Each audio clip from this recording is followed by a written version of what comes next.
Hello guys, welcome to channel free style ride. आज हम आए हैं सर्विस सर्कल।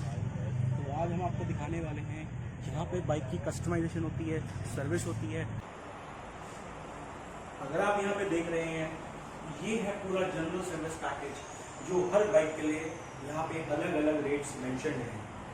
तो यहाँ पे आप देख रहे हैं कि बाइक के पैकेज में क्या क्या इंक्लूड होता है, वो सभी यहाँ पे मेंशन्ड है।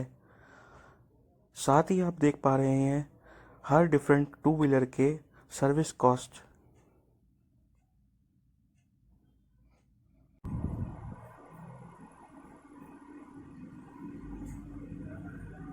ये है इनका प्रोफेशनल वर्कशॉप। यहाँ पे आपको देखने को मिलेंगे 3 रेक एट अ टाइम। यहाँ पे 3 बाइक या 3 स्कूटर सर्विस हो सकते हैं। भैया अपनी बाइक कस्टम कर रहे हैं। इनके पास एक रॉयल एनफील्ड हिमालयन है जो कि नॉर्थ इंडिया की फर्स्ट बाइक थी, BS3 वेरिएंट। भैया क्या क्या चेंजेस करें आप उसको? अभी के लिए ज़्यादा तो नहीं बताऊंगा मैं। तो जनरल अगर मैं बताऊं तो हमने पूरी बाइक खोल दी A to Z। Okay and we have repainted even the frame, engine, everything completely and with a different colour. Something different people में इस वीडियो में कलर दिख जाएगा उनको। एंड उसके अलावा और भी चेंजेस हैं, वो बताएंगे वीडियो में, देखेंगे तब लोगों को पता चलेगा।